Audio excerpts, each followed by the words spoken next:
विजयदशमी के दिन समर्पित की गई शमी का एक पत्ता, महादेव को अगर एक शमी का पत्ता विजयदशमी के दिन समर्पित कर दिया जाता है तो जिंदगी में कभी वैभव और धन की कमी नहीं आती। उसी तरह इस हृदय को शिव तत्व में समाहित कर रखना। समाहित शिव कथा कह रही है महाराज। वरतंतु ने एक शमी पत्र से जीवन का एक आनंद बता दिया। आप भी प्रयास करो, विजयदशमी के दिन एक शमी पत्र बाबा देवादिदेव महादेव को समर्पित करो। भगवान शंकर को शमी पत्र, बेलपत्र सुख देने वाले।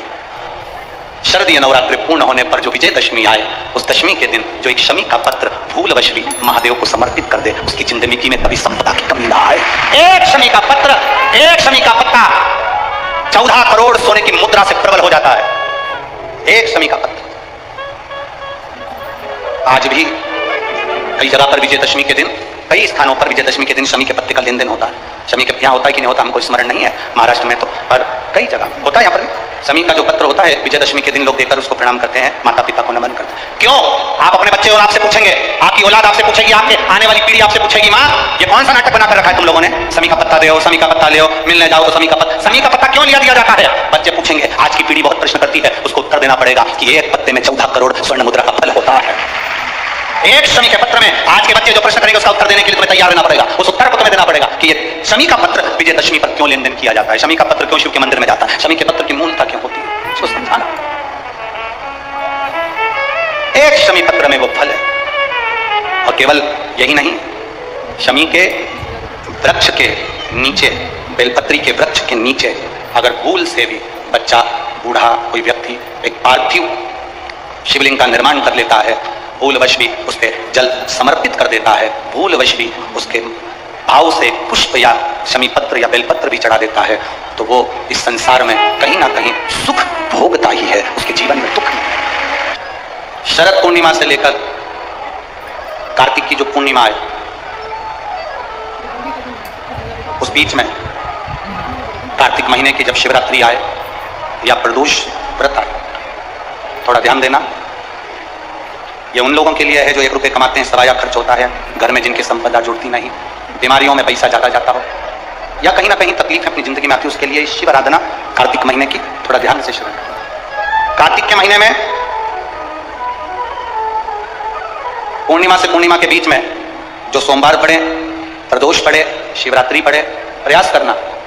अगर बहुत कष्ट की जिंदगी चल रही हो तो शिवरात्रि, प्रदोष और जितने सोमवार पड़ रहे हो कार्तिक में 4-5 जो सोमवार पड़े, उसमें एक बेलपत्र अशोक सुंदरी वाली जगह पर और शमी पत्र देवादिदेव महादेव के ऊपर, ये 2 जगह पर अवश्य चढ़ाएं। एक महीने में जितने सोमवार पड़ जाएं और प्रदोष पड़े और मासिक शिवरात्रि पड़े, उसमें अवश्य चढ़ाएं। बेलपत्र कहाँ चढ़ाना है? जम के बोलो जरा। अशोक सुंदरी की जगह। और शमी पत्र कहाँ चढ़ाना है? देवादिदेव महादेव के। एक बात चढ़ाकर देखो, आपके जीवन का जो आनंद है, जो अपने हृदय की कामनाएं हैं, अपने हृदय का भाव है, कार्तिक का जो महीना है भगवान षडानंद कार्तिकेय जी के लिए मूल है। इस षडानंद कार्तिकेय जी ने जब तारकासुर का संहार किया था, तारकासुर को जब मार दिया था, तो 33 कोटि देवताओं ने षडानंद कार्तिकेय जी को वर प्रदान किया। कार्तिकेय जी को वर प्राप्त हुआ। लक्ष्मी जी ने और भगवान नारायण ने षडानंद कार्तिकेय जी से कहा, हे स्कंददेव, हे कार्तिकेय, कार्तिक के महीने में जो दीप दान करता है उसके घर में कभी संपदा की कमी नहीं आती है।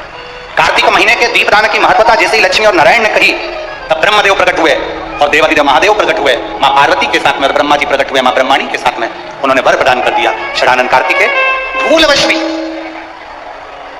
अगर कोई बेलपत्र और शमी पत्र दोनों एक साथ आपकी बहन अशोक सुंदरी और आपके पिता देवादिदेव महादेव को शमी पत्र जो समर्पित कर देगा, षडानंद कार्तिकेय, इस कार्तिक के महीने में देवादिदेव महादेव कहते हैं उसके यहाँ कुबेर का भंडार शिव भर देगा। ये जो बेलपत्र है ये आप समर्पित करेंगे अशोक सुंदरी वाली जगह पर। कहां समर्पित करेंगे?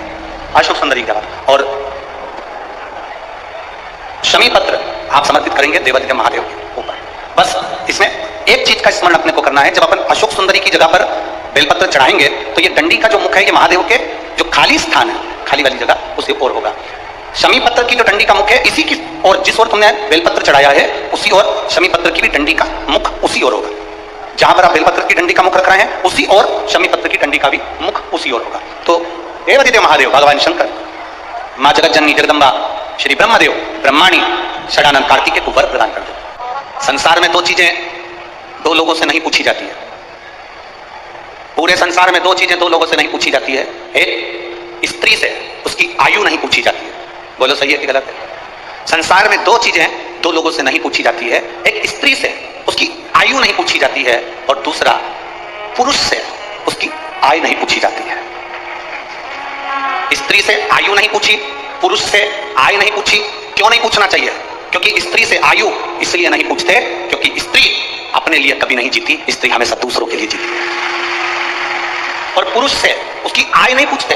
क्यों नहीं पूछते? क्योंकि पुरुष अपने लिए नहीं कमाता, हमेशा दूसरों के लिए कमाता है, इसलिए इन दोनों से नहीं पूछा जाता। स्त्री से उसकी आयु, कन्याओं का भोजन कराओ या नवमी के दिन कन्याओं का भोजन कराओ।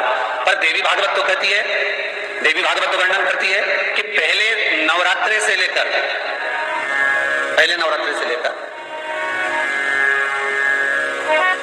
नौमी तिथि तक जितने दिन देवी के होते हैं, प्रत्येक दिन में आप किसी भी दिन कन्याओं का भोजन करा सकते हो, पहली रात्रि से लेकर, पहला दिन से लेकर।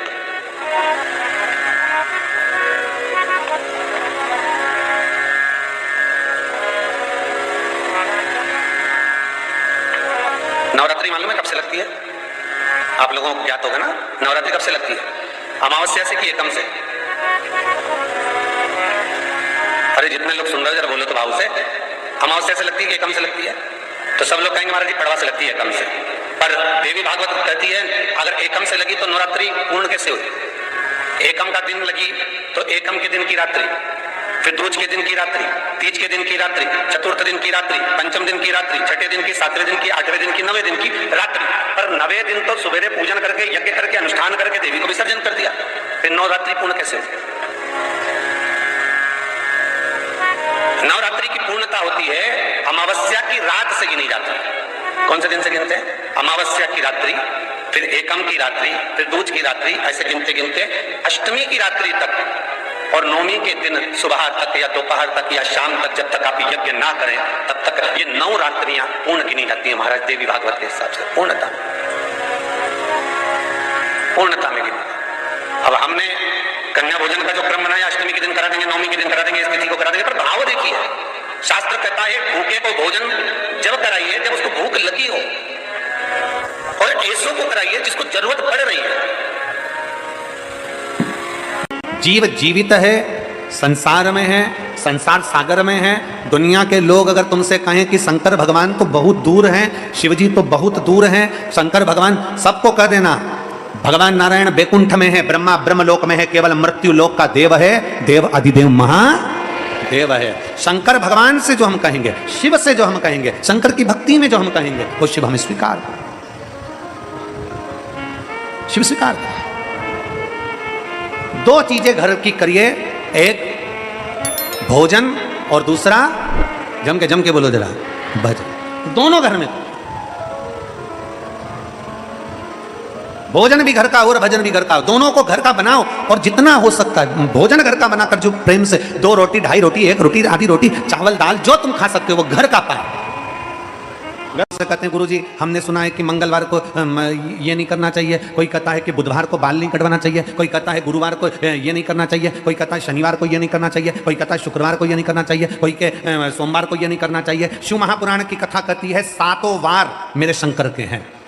नक्षत्र शिव ने बनाया, काल शिव ने बनाया, पंचांग शिव ने बनाया, समय शिव ने बनाया, घड़ी शिव ने बनाया, इसलिए उसको महाकाल कहते हैं क्योंकि उसने काल बनाया, घड़ी बनाई, पल बनाया, नक्षत्र बनाया, सब कुछ उसने बनाया। रविवार उसका है, सोमवार उसका है, मंगलवार उसका है, बुधवार, गुरुवार, शुक्रवार, शनिवार, ये सब वार उसके हैं। शिव महापुराण की कथा कहती है, कोई कहता है कि हमें रविवार को ये नहीं करना, बुधवार को ये नहीं करना, सोमवार को ये नहीं करना, मंगलवार को ये नहीं करना। शिव महापुराण की कथा कहती है 7 वार तुम्हारी मर्जी पड़े वो करो, पर इतना याद रखो कि 7 दिन तुम्हारा मन पड़े वो करो, पर इतना याद रखो कि 7 दिन किसी के दिल को ठेस ना पहुंचे वो कभी ना करो। कथा कहती है माता पार्वती जी ने भी शंकर को 1 लोटा जल चढ़ाया, माता सती ने भी भगवान शंकर को 1 लोटा जल चढ़ाया, भगवान श्री गणेश जी महाराज ने भी भगवान शंकर को जल चढ़ाया, श्री हनुमान जी महाराज ने भी भगवान शंकर को जल चढ़ाया, स्वयं भगवान नारायण ने भी राम अवतार रखकर शिव को जल चढ़ाया, भगवान कृष्ण अवतार लेकर भी शंकर को जल चढ़ाते हैं। शिव महापुराण की कथा कहती है जब नारायण ने भगवान शंकर को जल चढ़ाया, ब्रह्मा जी ने भगवान शंकर को जल चढ़ाया, इंद्र ने भगवान शंकर को जल चढ़ाया, 33 कोटि देवताओं ने भगवान शंकर को जल चढ़ाया। जब सबने जल चढ़ाकर अपनी मन की कामना पूरी कर ली, अपनी मनवांछित फल प्राप्त कर लिया, तो फिर मनुष्य क्यों भटके? वो भी शंकर को जल चढ़ाए और अपनी मनोकामना पूर्ण कर ले। क्यों भटके? किस लिए भटके?